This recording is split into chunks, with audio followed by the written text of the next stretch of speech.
Serious না হলে কেন আজ আমি এখানে? জানতে চাইছো কখনো? আচ্ছা, একটা ছেলে সব কিছু ফেলে রেখে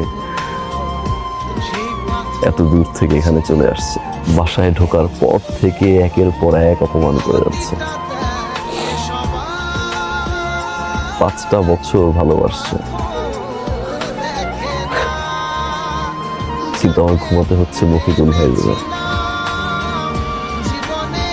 কি খাচ্ছি, কিভাবে আছি, যাকে আমি এত বেশি ভালোবাসি তার বিয়ে হয়ে যাচ্ছে আমার চোখের সামনে।